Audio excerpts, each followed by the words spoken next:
What's up everybody, this your boy GuerilaSParks, and as you should know by now, 2014 has been filled with rehashes and disappointingly overhyped games like Destiny and Watch Dogs. And I can understand that considering that the new game consoles don't have much to offer as of yet, but there's one game that's flown under the radar and I feel like deserves a spotlight because it's actually a great game. And that game is Middle-earth: Shadow of Mordor.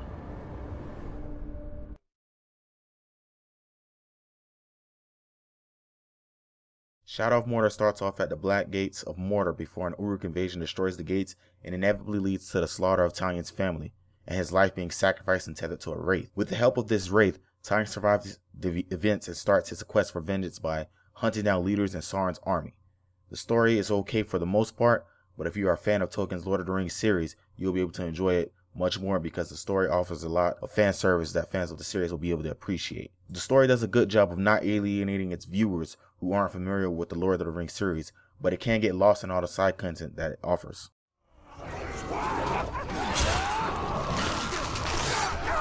A lot of people compare this game to Batman and Assassin's Creed, and although the combat system borrows heavily from the Arkham series, it's not as in-depth as the Arkham combat system. Combat-wise, the gameplay is fluid and polished, and it's not very hard to go into Uruk's stronghold and lay down an entire army of enemies. You have quick-fire abilities just like in the Arkham series, which range from ledge takedowns, area of effect attacks, and ground takedowns. But Shadow of Mordor takes all of this and makes it its own by adding grisly combat and gruesome decapitations.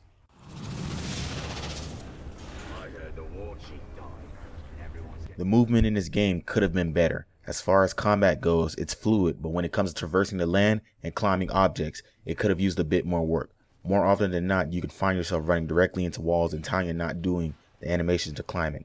Also, there isn't really a good indication on what walls you can and cannot climb. The game has a good system that when you vault over an object or jump from a ledge, you can get a quick speed boost, which helps when traversing the massive wildlands of Mordor.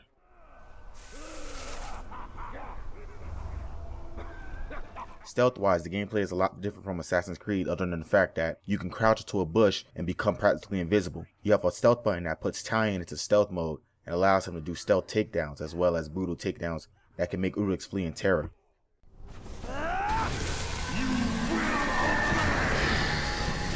A new mechanic that the developers have introduced into the game is the Nemesis system, which takes an average enemy who has his own personality and have him get stronger alongside you depending on what you do and whether or not the NPC survives whatever ordeals he comes across.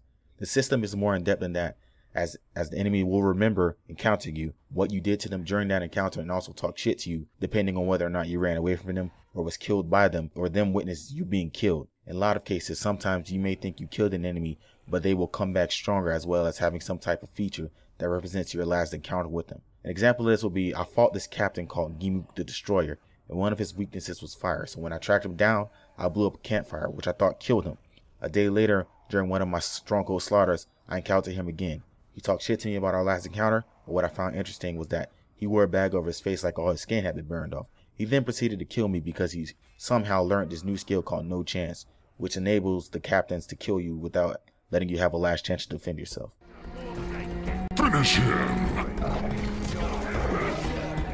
Like I said earlier, 2014 has been showered with a bunch of disappointment, but I feel like Shadow of Mordor is that one bright rose in a great mountain of shit, and it deserves more hype because it's actually a pretty good game.